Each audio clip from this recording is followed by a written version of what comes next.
What if Tywin Lannister was captured instead of Jaime? Let's explore the depths of it in the video. The attack begins at dawn. For some time now, the Lannisters had known about the Stark forces nearby. They had come rushing down the neck to confront Tywin just as he had predicted. Robb was a young commander and eager to free his father, but this presented an opportunity. If properly prepared, the forces could fight a defensive battle that would bleed Robb's forces dry. The only problem was that Robb wasn't in command of his host. While Robb took a smaller army to Riverrun, he left the foot and a portion of his cavalry under the command of Roose Bolton. The Leech Lord decided not to wait for Tywin to dig in or to come to him. Instead, he launched a forced march when he was half a day's ride from Tywin to launch an ambush. Now, just as the Lannister camp is waking up, they wake up to find an army of Northmen right on top of them. The first to reach their lines are skirmishers, who work to remove the wooden stakes, caltrops, and other obstacles Lord Tywin had placed around his camp.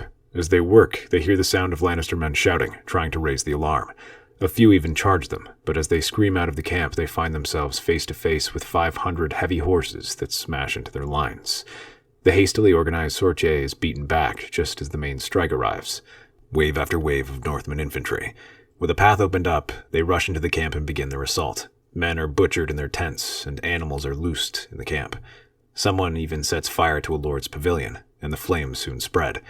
Tywin and Kevin stumble out, watching as the inferno grows around them. The pair desperately tries to rally their men, but they have no way of organizing them. Any horns and trumpets they blow are drowned out by the chaos. Even the men who hear it are more concerned with their safety than joining them. The last to enter is Roose and his contingent. He is happy to leave the fighting to the rest of the soldiers and systematically go from tent to tent, butchering everyone inside. Soon enough, they find a group of men circling Tywin under the command of Sir Kevin and Adam Marbrand. These men are knights and men-at-arms, hastily dressed and still half asleep. Roose Bolton steps forward and regards them thoughtfully. A poor bodyguard, Lord Tywin. I hope you do not place your hopes too seriously on them. They understand duty, Lord Bolton, and they will fight to the last. I hope you understand that, more than you realize. I am a man of duty as well, and my liege lord has instructed me to capture you. However, your men need not die. Surrender peacefully, and I will ensure you are treated with full honors. Then you'll need to go through us. Very well, then. He waves his hand, and the northern archers loose a volley of arrows at them. Several men-at-arms and knights fall immediately. They did not have the time to don armor, so the arrow pierces through their clothing and drops them to the ground. The survivors instinctively step back, huddling closer and clutching their weapons tightly. They look at their liege lord warily, wondering if he truly wishes to continue. A few begin to look uncertain, but Tywin handles it well and maintains his composure. He lowers his sword and offers it out to Roose, hilt first. As the Lord of the Dreadfort takes it, his men all cheer around him, and the battle becomes a simple cleanup. The remaining Lannister men are left leaderless and confused. It is an easy matter to gather them and force them to yield. Those who do not are simply executed. Some manage to escape into the wilderness, leaving Roose victorious. Many highborn captives include Lord Tywin, Sir Kevin, and Tyrion. But as the northern infantry rest and celebrate their success, Robb and his horsemen rush down across the Red Fork, gathering whatever allies they can find in preparation for the Battle of Riverrun. Yet, when they arrive, they are greeted by the most startling news. Jaime is starting to pull out. His forces are abandoning their camps and moving southward. At first, the Northmen are confused until a message from House Bolton arrives with the news. The Battle of the Green Fork was won, and Lord Tywin was captured. This news is met with cheers and applause from the gathering Northerners and Riverfolk. While they are slightly dismayed to not have a chance to battle Sir Jaime, this campaign turned out better than expected. Tywin is a valuable hostage, and they preserved their forces in the capture of Riverrun. Robb pursues Jaime for a time, chasing him out of Riverrun entirely and picking off stragglers, but leaves his army intact to secure the seat of House Tully. There, they gather all their leaders to plan their next move. Even Roose Bolton arrives, fresh from his victory in the Green Fork, where Robb gives him a hero's welcome. Unfortunately, success is far from complete, as more troubling news arrives from the capital. Ned Stark is dead. Though he might have been a valuable hostage, Joffrey still had him executed before the Sept of Baelor. While it satisfied his bloodlust, it left the Lannisters with virtually nothing to trade, save for his daughters. This ignites a fury in the Northmen, who all curse the Lannisters until they make a decision to declare Robb king in the north. Soon, other northern lords begin to join in. Their anger towards Ned's death continues to fuel them, and then the Riverfolk who had just suffered from Lannister reprisals. Yet one person does not seem to join them. He lingers in the shadows and strokes his chin thoughtfully. Robb takes notice of this and gestures for him to step forward. Lord Bolton, you do not seem as excited as everyone else. What's on your mind? Simply considering the possibilities of this course of action, Lord Stark. To do this will make an enemy out of the remaining kings, most of all the Lannisters. Are you prepared to fight for your throne? Let them come. I'm looking forward to giving the Kingslayer a good beating. He may have fled now, but he has nowhere to hide. And yet my point stands. We still have a war ahead of us. The Baratheons will not take kindly to this declaration. Both wish to rule the Seven Kingdoms, and will not settle for 6. Not unless we have leverage. We have Lord Tywin. Tywin Lannister is only valuable to his family.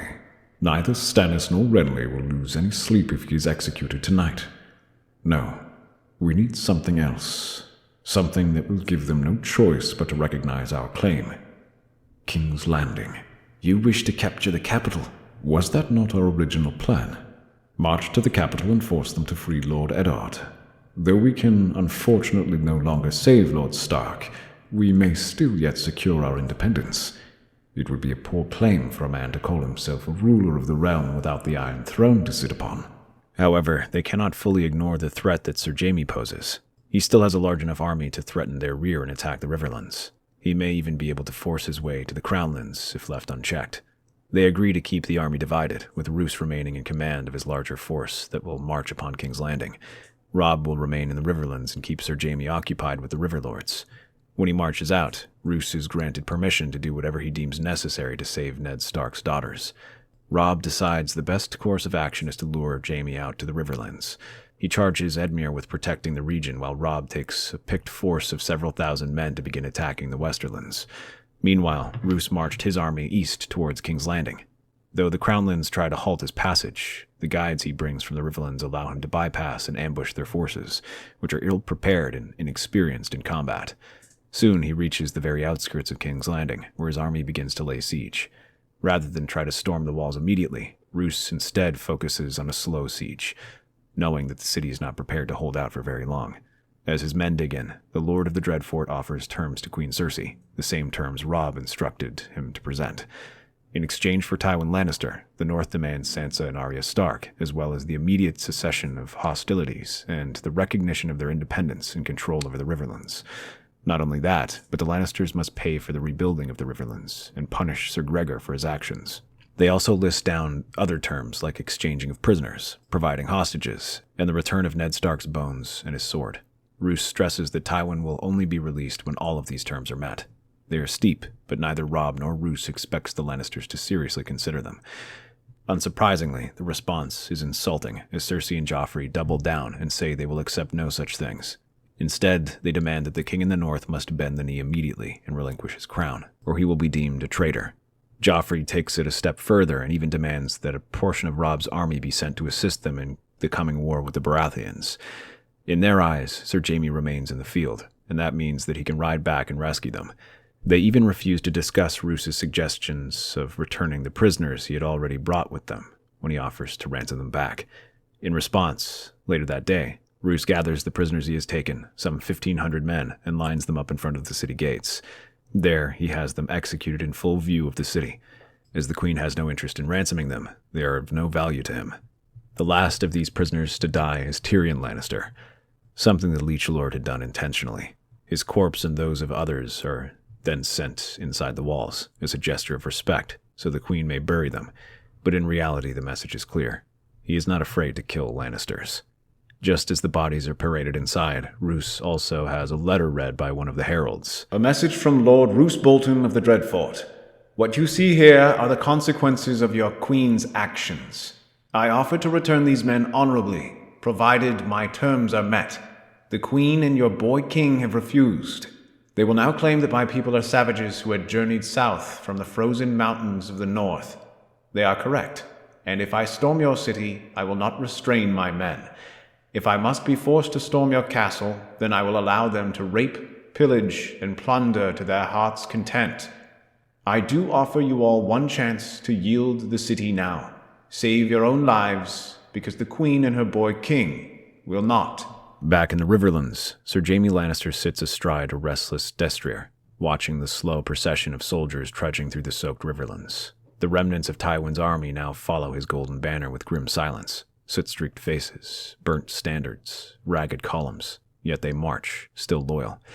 After spending days picking them up, he prepares to lead them eastward to reinforce King's Landing. But as they draw closer, they hear the sounds of hoofbeats from behind.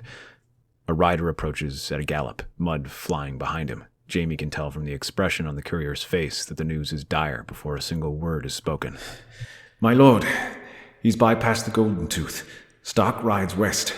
He's burning the countryside. Ashmark, the Crag, Silverhill, all taken.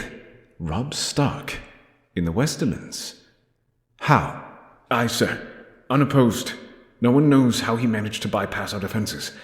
Our scouts say he split off from Bolton's host. He rode hard with cavalry and picked men. King's Landing is under siege. We must relieve it, and abandon our homes to fire and ash. Sir Jaime, we cannot abandon our people to wolves in northern steel. The Westerlands bleed, and the capital will burn if we don't act. But already, Jaime sees the look in their eyes. Lords sworn to Castle Rock, not the Iron Throne. They pull at his sleeves. They plead. They reason. Jaime closes his eyes and sees Cersei, trapped behind the Red Keep's wall. He knows what he must do. We ride west. Stark has forced our hand. He puts up a hard pace, forcing his men to march without much rest, barely a chance to eat and refresh their horses as they stream past the Golden Tooth. Only then does Jaime begin to relax and start searching for Robb. He sends scouts under the command of Adam Marbrand to search for Robb's army, and soon rides back, finding 6,000 or so rebels in a narrow valley near Ashmark. Jaime crests a ridge and sees them, banners of the direwolf flapping in the wind, riders aligned in tight formation. The terrain is cursed. Steep slopes, thick woods, uneven ground. Fighting here would be difficult, and yet he had no choice, as waiting Robb out would leave King's Landing at risk. No, he must end this quickly, and began organizing a charge. A large force of infantry is sent with a force of archers. These bowmen move through the uneven terrain, letting them use it as cover before starting to fire arrows at them. These do cause some casualties and open some gaps in the northern lines, but arrows alone are not enough to truly break apart the Northmen, so he sends his infantry forward. The Westermen lock shields and lower pikes, starting to march on ahead. Though they are bogged down in the mud, it would have been far worse if he had sent his horsemen. By the time they reach the crests of the hill, the Lannisters are winded and facing off against axes and spears of the Northmen. Hundreds fall across these slopes as the battle swings back and forth. Sir Jaime leads his men from the front, his sword whirling back and forth as he cuts through the men-at-arms before him. He continues to rally his men and organizes several charges that nearly break the Northmen several times. But then, arrows whistle through the air. Northern traps spring from hidden ditches. The Blackfish strikes not with brute force, but with cunning. Hit and run, flank and feint. The Lion is outmaneuvered. Jaime fights at the center, sword flashing, cutting down a dozen men with his golden armor gleaming in the stormlight. But it is not enough. By dusk, his lines have shattered, and Sir Jaime is slain. When night falls, the Westerlands are in open rout. His army is broken. Robb stands victorious again. Word reaches King's Landing by Raven. Roose Bolton waits patiently outside the city gates. When the Gold Cloaks learn of Jaime's defeat at the Westerlands' fall, morale crumbles. Food is run out. Riots break out in the streets. The Queen is nowhere to be seen. At dawn, the gates open. Roose enters without resistance. True to his word, the small folk are spared. He executes men who break discipline, dragging rapists and looters into the street and hanging them from the walls. His control is absolute. He marches into the throne room and finds the royal court trembling. The nobles beg for mercy. Roose grants none. The Queen Regent vanishes into the chaos. Pycelle is torn apart by angry mobs. Sir Boros and Sir Mirren are gutted where they stand. Only one person is saved. Roose finds Sansa Stark locked in her tower chamber. She flinches when the door bursts open, expecting another torment. Instead, she sees the flayed man of House Bolton on the soldier's breastplate and the cold gray eyes of the man who saved her. Your brother sends his regards. With this, the war in the north is over, as Robb now controls King's Landing and the Westerlands. Tywin remains a captive, and Sansa is now saved, but his victory is not complete, and he is far from pleased for two reasons. One of them is Arya. He learns from the surviving courtiers that Arya was never taken. She had somehow managed to escape the Red Keep and all the chaos, meaning that she cannot be returned. The other is Roose Bolton's conduct in the war. Robb had never approved of his execution of prisoners, nor his threats to allow his men to rape and plunder the city when it was taken. He sees both his actions as a slight upon his honor. The only thing that saves Roose is his reputation as a hero. He had won 2 of the greatest victories in the war, and he is widely regarded as one of the North's best leaders. Even if Robb were to order his execution, many of his bannermen would not approve. They all see his actions as what led them to victory. All he can do is harangue the Lord in private for what he deems to be foolish actions, but even then he cannot turn his attention away from the war. Though the Lannisters are in tatters, the Baratheons remain.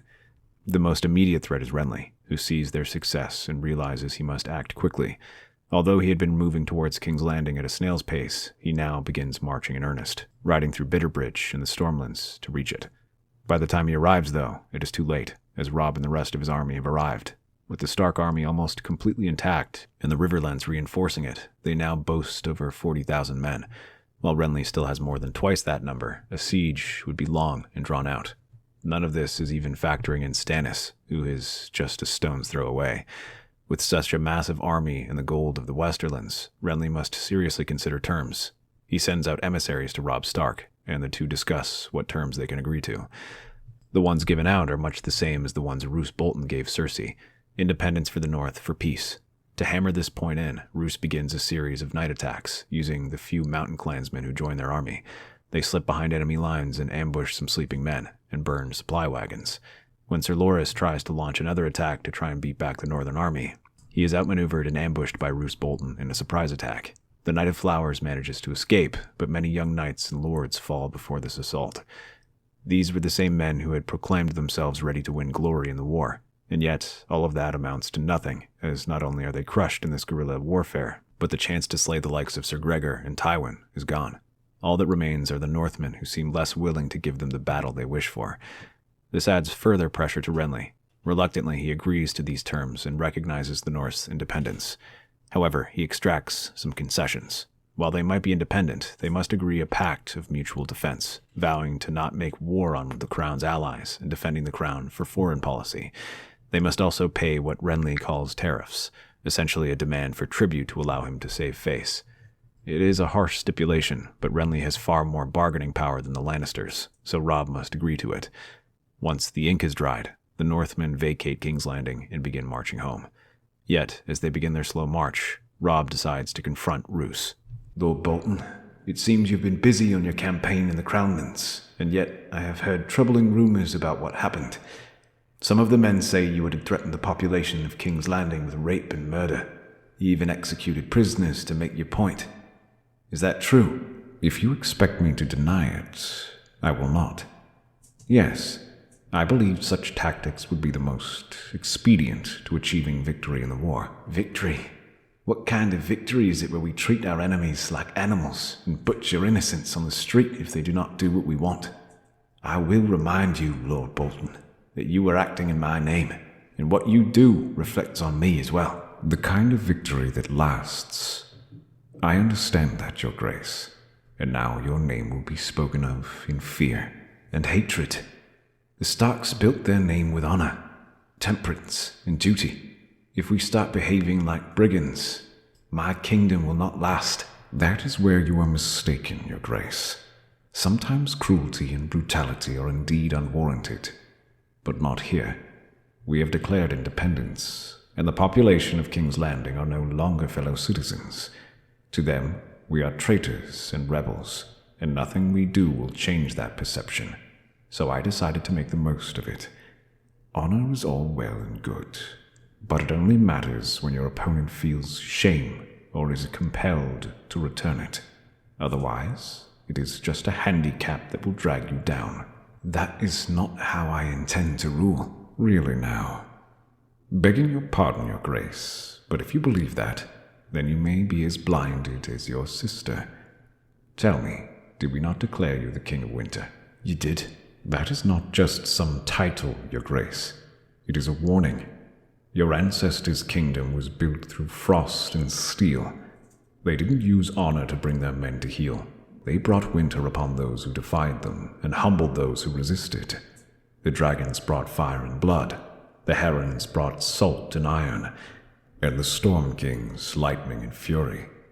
You made an enemy of the other kingdoms when you declared independence, and it will not be honor or chivalry that keeps them at bay. It will be strength. Robb opens his mouth to protest. He wishes to give a retort to Lord Bolton and tell him he is wrong, but there is something oddly compelling about how he talks. He cannot truly find a way to challenge him. Instead, he just bows his head and nods. Very well. I will consider your words. But in the future, I advise you show some restraint. Very well. I will endeavor to restrain myself. But I advise you on one final thing. Tywin Lannister, he is your captive. I advise you keep him that way as insurance. Insurance? We cannot be certain of what Renly or Stannis might wish for us. Should they decide to go to war, Tywin could be a valuable prize. They want him dead as much as we do, and keeping him around might discourage them. Soon enough, the Northmen return up the neck, and the Riverlands begin rebuilding. With that, Renly effectively has control of the remaining kingdoms, as the Reach, Stormlands, and Westerlands all yield to him. For a moment, it seems like he will at last take full control of the Iron Throne, but the quiet barely lasts half a year, as Stannis at last sets sail. This takes the realm by surprise, as Stannis had largely remained silent for the duration of the war, so much so that many had just assumed that he would not press his claim. But with the royal fleet under his control, no one can truly stop him as he lands in the Stormlands and begins an offensive. He brings only a few thousand men, but with Renly's army in the Crownlands, none can truly challenge him as Stannis begins raiding across the region. He captures minor castles and gathers allies. Some houses are forced to submit, and others are convinced by his victories. Though his army is small, his men speak of the ruler of Dragonstone as Aegon come again. They insist that he will soon sweep across the Seven Kingdoms. Although Renly holds King's Landing, Stannis has a far better military reputation. Queen's men go from town to town, reminding everyone that Renly did not even win his crown. He bartered for it and parceled out his kingdom to achieve it. Far from seeming like a victory, many portray it as a defeat. Renly had humiliated the crown for meekly agreeing with the demands of the North. They did not even try to fight for the throne, and whispers were that under Renly, more houses might try to rebel. No, right now the realm needs a strong ruler, and Stannis is far more experienced. Though many paint Stannis as hard-handed, in this situation that may work in his favor, as he will not accept the demands of Robb Stark. That is enough for some of the men in the Stormlands who cross their banners. Soon Stannis' small army grows, while Renly is forced to march out. For many of his men who had been denied the chance to win glory in the war against the Lannisters, they now see an opportunity in the Stormlands with Stannis. To them, the elder Baratheon is a traitor who was jealous of his younger brother. This makes it easy for them to rally against him. Many urge Renly to strike out and punish him, chief among them, Loras Tyrell. Renly, who never cared for his brother and was eager to prove himself as a military commander, obliges. His army soon marches out, numbering some 25,000 men, just as Stannis lays siege to Storm's End. Thunder rolls over the Stormlands. The fields outside Storm's End are slick with rain, the sky thick with dark clouds. Rows of sharpened stakes and trenches span the lengths of Stannis Baratheon's position, dug deep into the soft earth, creating a brutal killing field between his camp and the rolling hills beyond. The banners of the fiery hart and crowned stag still hang in the damped air. They will come soon. Renly has too many men to ignore an open challenge. They outnumber us more than 2 to 1, my lord. Then let them come. The field will even the odds. He says it without pride, only certainty. Behind him, Melisandre watches the storm through the tent flaps. The Lord of Light has shown me what is to come. Steel will not win you this battle. Stannis does not reply. Not yet. Renly Baratheon rides out in gleaming green and gold armor, laughing as he surveys the field. He thinks to trap me behind ditches and mud. I should have known. My brother builds walls instead of bridges. Give the order. Let us ride them down before they remember how to run. Not yet. Let's make a show of it. The drums beat, and Renly's knights begin to form up. Cavalry on the flanks, heavy infantry in the center, archers drawn behind. His men chant his name, 25,000 strong, gleaming in polished steel. The first wave surges towards Stannis' lines, but the cavalry never reaches its target. Horses scream as they plunge into hidden ditches. Riders are impaled on stakes buried in wet grass. The ground gives way beneath hooves. Trap pits and caltrops lay hidden just beneath the surface. Arrows arc from Stannis' side. The heavily armored cavalry and infantry struggle to deal with these attacks. Their armor shrugs off most of the blows, but find a few weak spots, and others kill their horses from underneath them.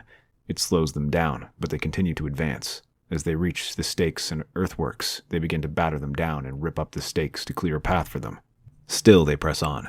The second and third waves follow, only to meet the same fate. But soon gaps begin to form, and they stream through. The soldiers rush forward, their weapons ready and shouting their battle cries. Though weakened, they remain as furious as ever, and the army stands ready. At the crest of the hill, Stannis' men lower spears and brace themselves. Soon, the hill becomes a ferocious melee. The heavier knights begin to push the narrow seamen at center points, forcing them to give ground. At these points, the battle begins to turn as the Reachmen and Stormlanders batter their way forward. Yet, while it seems like things are working, Stannis brings forth a squadron of light cavalry. Mounted men-at-arms and sellswords come galloping down from hidden edges. Many expect them to strike at the enemy's rear, but instead they ride towards the enemy camp.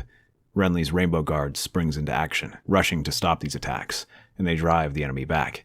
These free riders are not nearly as well equipped and begin to retreat, but defending them is not the point. Among those who journey down is the Red Woman, who secretly births a shadow baby. Meanwhile, Renly watches all this from his pavilion, seeing the sellswords being driven off. He is about to smile when the tent flutters once, then again. Inside, Renly bolts upright, and a shadow takes form in the corner with Stannis' face. Twisted and smoke-wreathed, it glides forward. Renly screams. A second later, the Rainbow Guard bursts inside. Swords drawn, but it's too late. Renly lies slumped, blood spilled across the furs. There is no sign of an assassin, just cold air and a scent of ash. That evening, as both armies fall back to tend to their wounded, word filters in about Renly's death. The nobles panic. Some blame Stannis' sorcery, others cry treason or assassins. The army, lacking a clear heir and commander, begins to fracture. Many of them had come because of Renly, and Renly is dead. Some of them see no reason to remain there. Some begin to filter off home, others simply wait for someone else to take command. Eventually, Loras and Randall take command and try to restore order. They put many traitors to death and try to reorganize the camp, but they do not have long. Stannis wastes no time. He marches forward, hammers the panicking host with a surprise morning assault. Half of Renly's forces scatter or surrender. Others die trying to hold formation without orders. Among those who fall is Loras Tyrell. By dusk, the battle is over. Storm's End falls. Not to siegecraft, but to fear and fire. Stannis raises his standard over its walls. The castle is his. The realm stirs. As Stannis marches across the Stormlands, he tours the castles, and this time he finds many more castles opening their gates to him. They no longer see any reason to fight and declare for him. Some houses in the Reach follow, those whose lords had been captured in the battle, those who see where the winds are blowing, and those who see opportunity. Even Mace Tyrell cannot say no to him. Without any other king to declare for, he does not want to end up as another Tywin Lannister. They bend the knee, but continue to smart over it. With the Stormlands kneeling to him, Stannis marches to King's Landing, which is soon captured. Unlike Renly, who rules gently, Stannis is a stern king who seeks to bring justice to the realm, which includes reforming the court and removing those he deemed troublesome. Among them are Littlefinger and Varys, and he replaces them with his allies. But while he might control some regions, Stannis works on strengthening control over the rest of the Seven Kingdoms. Ravens are sent to the Vale, who eventually bend the knee, followed by the Westerlands, where Sir Lancel, the last remaining heir of Castle Rock, is pressured into yielding to them. This leaves only the Riverlands in the north, while emissaries are sent to King's Landing, reminding them that Renly had agreed to recognize their independence. Stannis rebukes this. He had never agreed to such a thing, nor does he do so now. Even if he did, there's no way he can truly recognize it. He had built his reputation on the idea that Renly was a weak leader for allowing the North to demand its independence. To recognize it now would make him a hypocrite. So instead, Stannis prepares his forces for war, and within months, the war drums sound again. This time, the army marches north towards the Riverlands. Stannis calls on troops from all across the Seven Kingdoms. Soldiers from the Reach, the Westerlands, and Stormlands all converge on the Riverlands, intending to take it through overwhelming power. He takes command of the Eastern Army, while the Westerners are placed in command of Sir Adam Marbrand.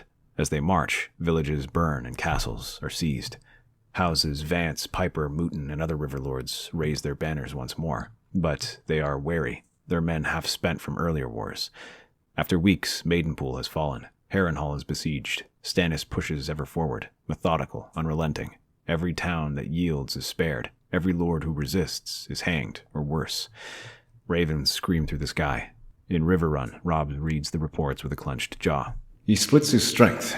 That's a mistake. If we move fast, we can strike at the western host before they link. It's not a mistake. He expects us to do that. Robb rides south again. He finds a different kind of war waiting.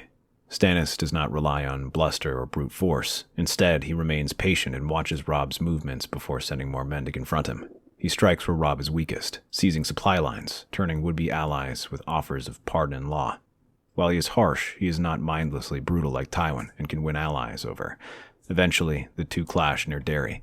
The battlefield is chaos. Wolf banners charge through the dusk, only to meet disciplined shield walls and volleys of Stormlander arrows. Stannis rides among his men, stern and implacable, while Melisandre's chants follow behind him, calling on R'hllor for victory. The battle ends in stalemate, but only in name. Robb is forced to withdraw. Stannis refuses to break, no matter what assaults are launched. More castles fall behind him. The Riverlands are bleeding out, and the north stands alone. But it isn't the end of it. The two continue to clash as Robb strikes at both columns from unexpected points. He proves to be an excellent guerrilla commander and keeps both armies on their toes. Yet Stannis does not rise to the bait. He is cautious and doesn't rush headlong into battle. Instead, he plans his routes out well, studying the best course to advance and avoiding unnecessary battles. But fighting is unavoidable. Each time they do clash, Stannis meets him with iron discipline, allowing his forces to hold firm until an opening presents itself. This leads to a set of inconclusive battles. While neither side can claim a definitive victory, Stannis begins a slow advance across the Riverlands and takes more castles. Eventually, Robb returns to regroup in the Riverlands after a failed offensive. Roose Bolton watches the fires burning across the horizon. Ravens bring fresh news. Leicester lost. Raventree Hall threatened. He won't stop. Not until he has the Riverlands. And then us. We knew this was coming, and we are not without weapons. I won't release him. I won't let Tywin Lannister walk free again. He will open another front, buy us time, and force Stannis to move forces west. And we would be letting him walk out as if nothing had happened. You speak of being pragmatic, but this is too much. I told you once that we could only survive through ruthlessness, that we could not rule like your father ruled. Tywin is no friend, but he is a threat to Stannis. Release him into the Westerlands. Let him draw Stannis west. Let them bleed each other. He has no claim to the throne or the support. All he can do is retake his seat. And when he returns, then you kill him, if needed. Robb closes his eyes, and when he opens them, the wolf in him is awake. Wary, tired, but alive. From the dungeons of Winterfell, Tywin Lannister is brought forward. Though his family had tried to ransom him back, the Starks had refused all proposals, citing them as insufficient and saying Tywin must face justice. But now, he is escorted under heavy guard to Riverrun, where he greets Robb with a hard look. I was wondering when sense would prevail. Don't mistake necessity for trust. I don't. But I imagine your little alliance is strained. How many Riverlords have died now because you hesitated? You want to draw Stannis away. I will, and I will reclaim my lands. The Westerlands are still mine, boy. The Rock stands. And if you try to turn this into another war, I'll send your head to Stannis myself. We all play the game, Stark. Just remember, you've made a move today. A move you can't take back. Soon enough, strange reports circulate in the Westerlands of Tywin Lannister, reappearing just west of the Golden Tooth. He is accompanied by a small force of loyal retainers and sellswords, but their numbers soon grow as the battle drags on. Former battermen of Tywin, those who had admired him, never fully supported Stannis, crossing over to his side. They can use chaos in the Riverlands to begin taking castles one by one.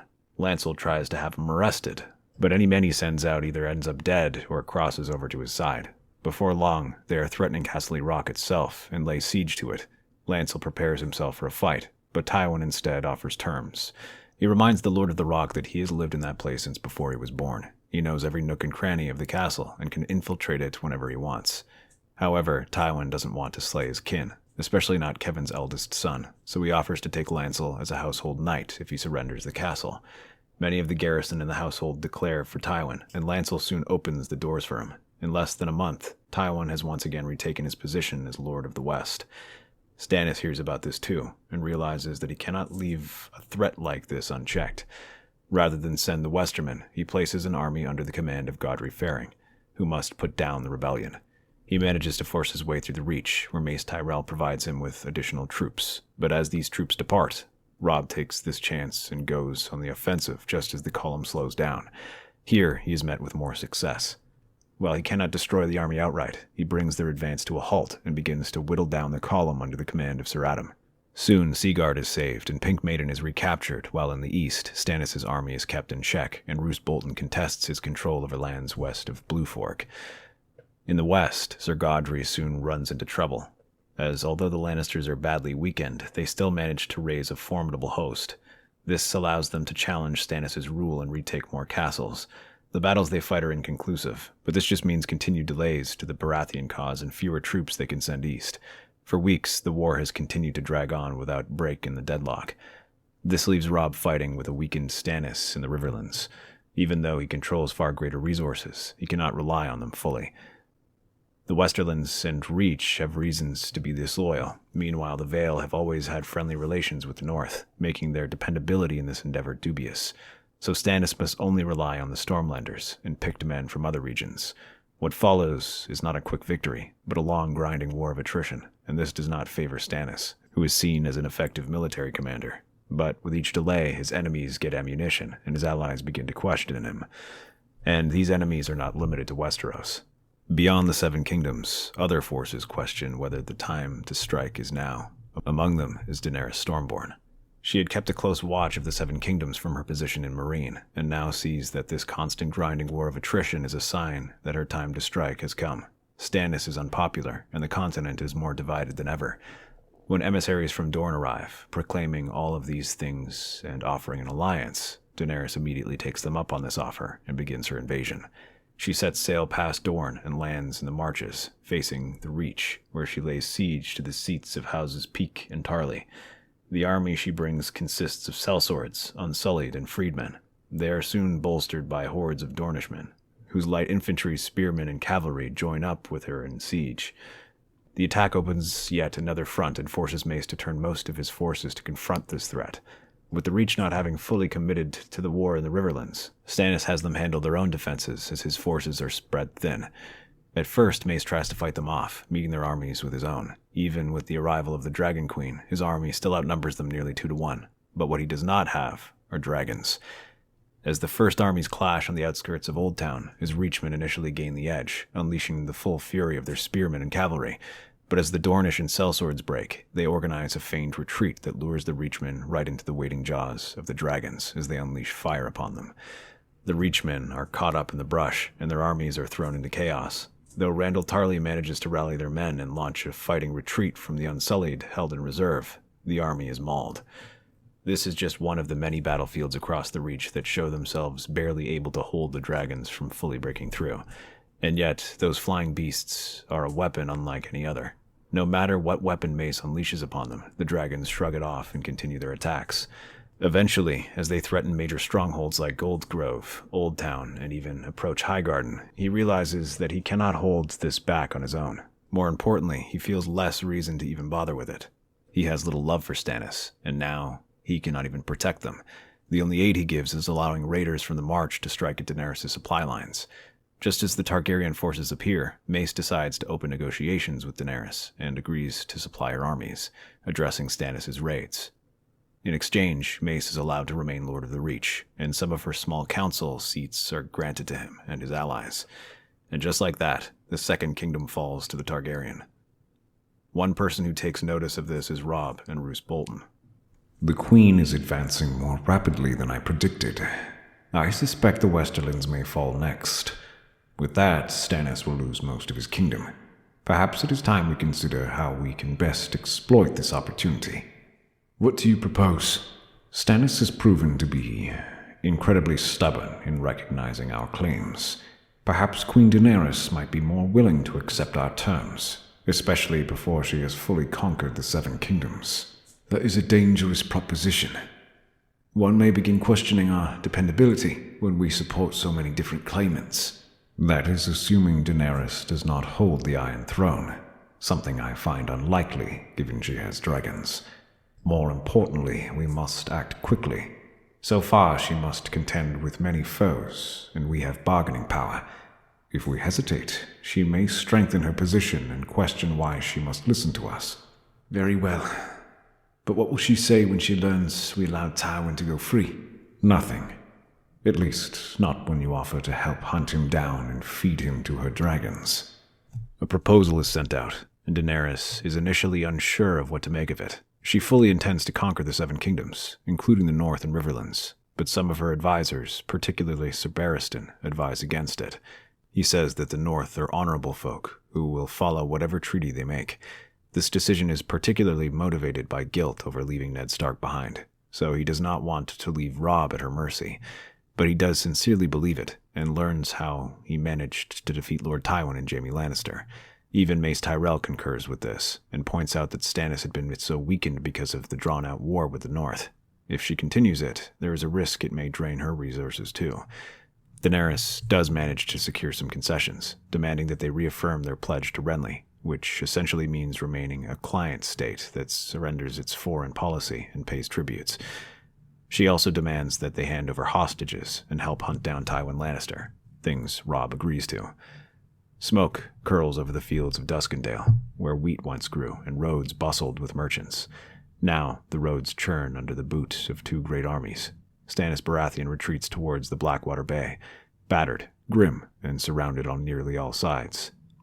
From the towers of Maidenpool, as Stannis battles and pushes from the Blue Fork, he hears that the great Targaryen army is marching from the Reach, dragons flying overhead. Stannis realizes he cannot remain there in the Riverlands, lest he risk being surrounded by the Starks and Targaryens. So instead, he takes his forces back towards the Crownlands to await his foes. He organizes the army in the Crownlands, trying to wage a guerrilla war against Daenerys, and manages to score some minor victories and a delaying action. Yet none of these efforts can stop the dragons, and he is slowly pushed back until he is at the gates of King's Landing itself. We hold here. I still have men. I still have a claim. They outnumber us 4-1. The wolves harass our rear. The dragon leads our van. And the Reach floods the coasts. We cannot win here. There is still hope, Your Grace. You have one gift they do not understand.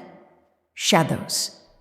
The battle begins under gray skies. Daenerys rides on Dragonback at the head of her vanguard, Sir Barristan in the center, and Grey Worm watching their flanks. The first lines come rushing and crashing against them. These are hastily assembled levies from the Crownlands and Vale who try to overwhelm the enemy with surprise and numbers. The clash is ferocious, and Stannis has them hug enemy lines, the men preferring to face the spears of the Unsullied and the swords of Westeros than the dragons. Overhead, Drogon circles once, then dives low. Fire rains down upon the fringes. After hours of fighting, their lines begin to give, and they are forced to retreat. But as the Targaryen forces are wounded from this battle, Stannis sends in his veterans, lowering their spears and raining arrows from behind. They batter the tired forces and rush through the Unsullied. They fare far better and actually give Sir Barristan and Grey Worm a run for their money. Cracks begin to show in their formation, and Stannis continues to press them. Unfortunately, the cavalry battle does not go so well, as the Dornish light cavalry skirmishes and harasses the army's flank.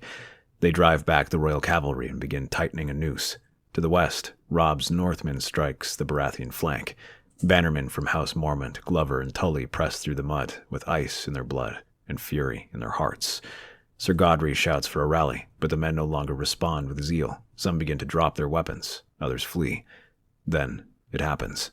As Stannis is surrounded, a shadow peels itself from a tent in the rear, slithering like smoke and hate made flesh.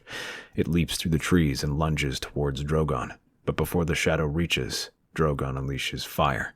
The shadow shrieks without sound and is burned away, unmade by the very thing no shadow can withstand. Light and flame incarnate. Daenerys stares silently, then nods. Burn them. Stannis watches from the rear, seeing the dragon fall upon his forces. His bannermen scatter. Stannis doesn't follow. He draws Lightbringer, but it is only a sword. No fire glows along its blade. No savior stands among the ashes.